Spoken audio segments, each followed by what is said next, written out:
జోహార్ comrade Sundarayya, జోహార్ comrade Sundarayya.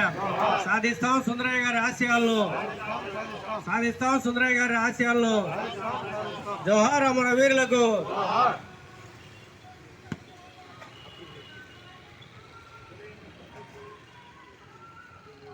నమస్తే. Video video తీద్దాం sir.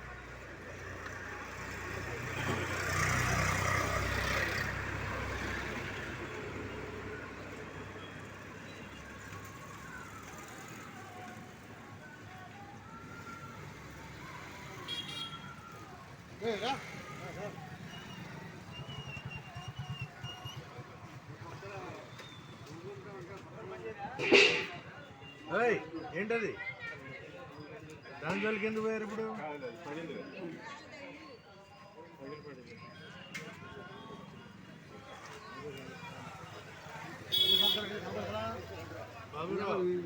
ఇల్లు మారే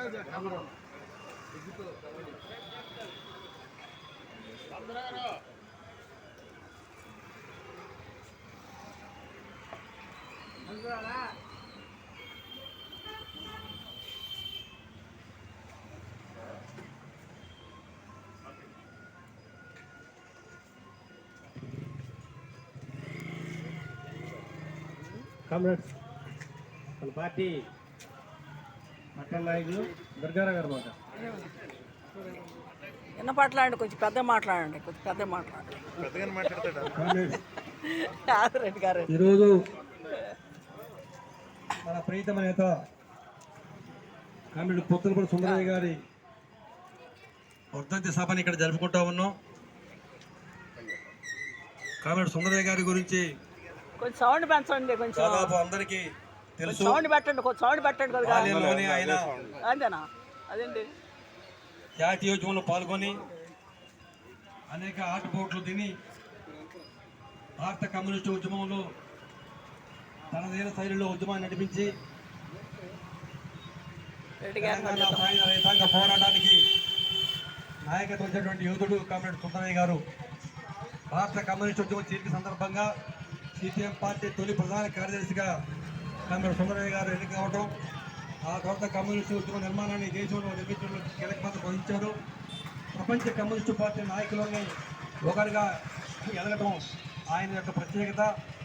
పిల్లలు కనుక పుడితే మొత్తం దేశ సేవ చేయలేమని, ఈ దేశంలో కమ్యూనిస్టు ఉద్యమాన్ని నిర్మించడంలో కష్టమవుతుందని చెప్పేసి పిల్లలు పుట్టకుండానే ఆయన జీవితాన్ని మొత్తం యావత్ భారత ప్రపంచానికి అంగీకరించినటువంటి వ్యక్తి, మహాన్ వ్యక్తి కాబట్టి సుందరయ్య గారు. సుందరయ్య గారు సుందరయ్య గారి గురించి ఈరోజు రాజకీయ నాయకులు కానివ్వండి, లేకపోతే యువత కానీ ఆయన స్ఫూర్తిగా తీసుకోవాలి.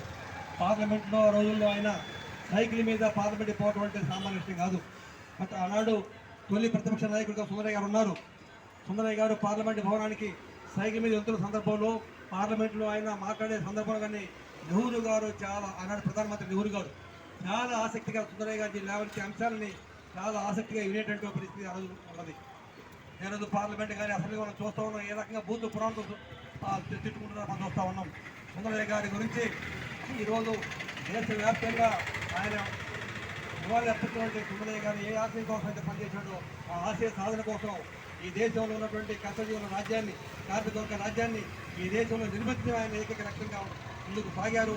అటువంటి రాజ్యం కోసం ఈ దేశంలో కౌశల్య సమాజాన్ని నిర్మాణం కోసం మనంతా ఈ సందర్భంగా అంగీకరణ కావాలని, ఆ విధంగా ఆయన నివాళులు అర్పించే దాంట్లో మనతో భాగస్వామ్యం తీసుకెళ్తూ స్వరమిస్తున్నారా. ఉద్యోగ గారికి ధన్యవాదాలు. పట్టణ కార్యదర్శి సభ్యులు కమ్మడి సుబ్బారెడ్డి గారు. మిత్రులారా,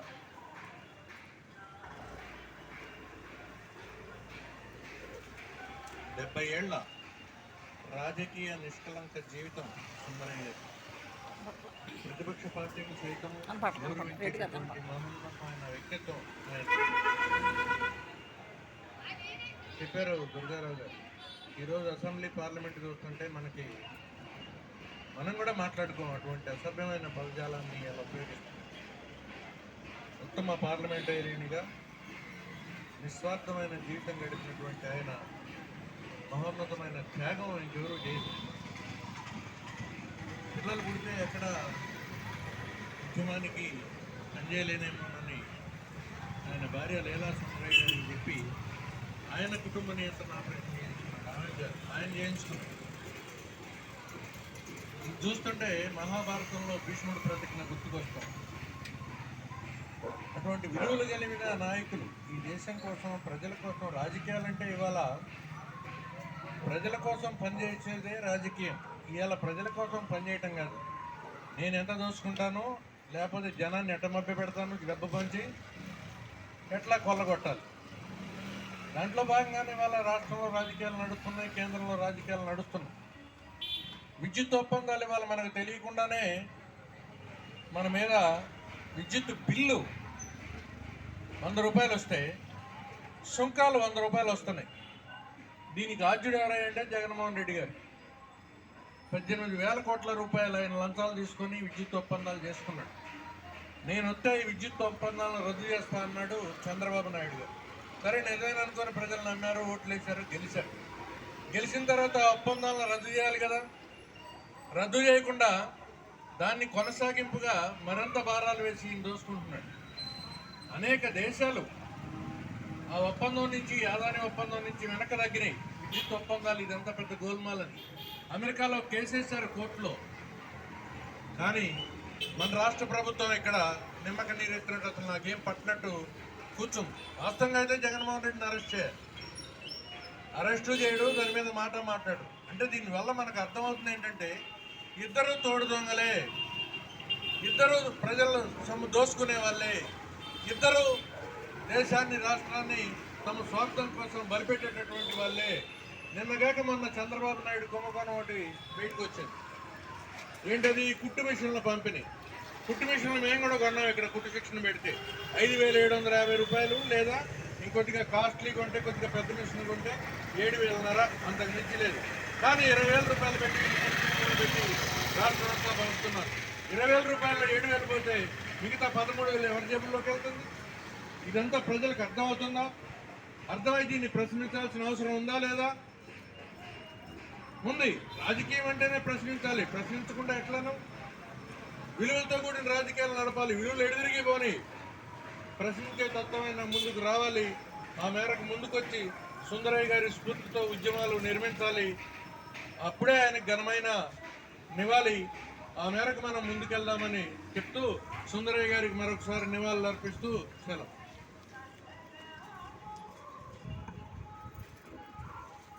కాబట్టి ఈ సుందరయ్య గారి వర్ధంతి సందర్భంగా ఈ మజ్జిగ పంపిణీ కార్యక్రమం ఏర్పాటు చేశాం. ఈ మజ్జిగ పంపిణీని జొన్న శివశంకర్ గారిని ప్రారంభించాలని కోరుతున్నాం.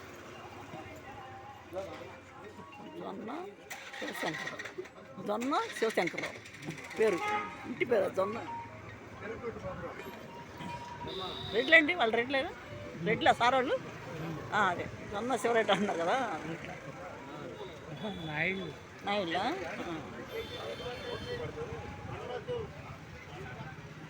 వచ్చి కలిపోయింది.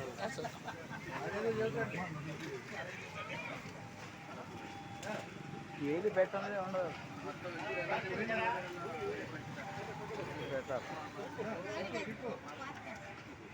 రండి, మధ్య తీసుకున్నాం.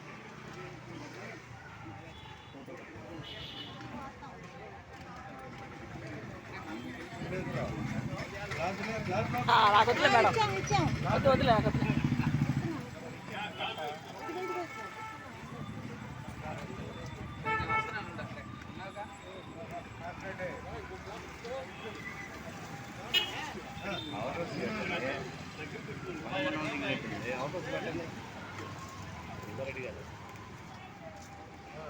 పక్కన పక్కకి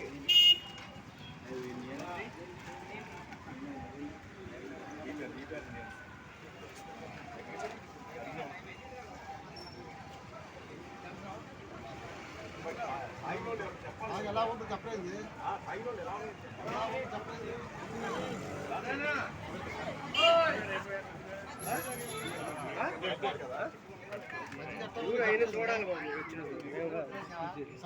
మజ్జిగ ఎలా చెప్పాలన్నారు.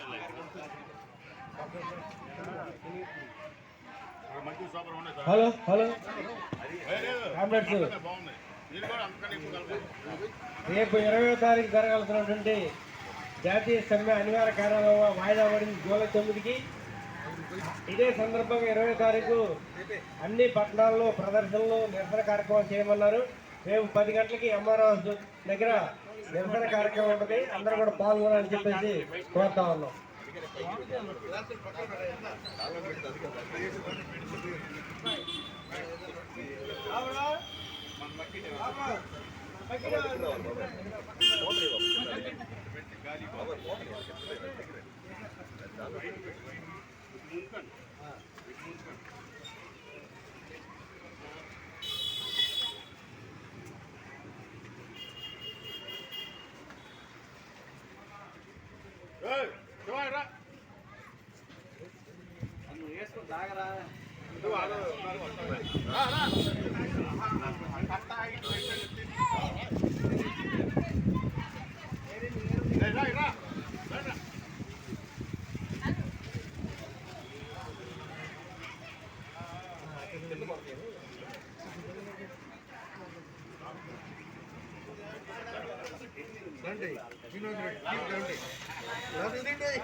మళ్ళీ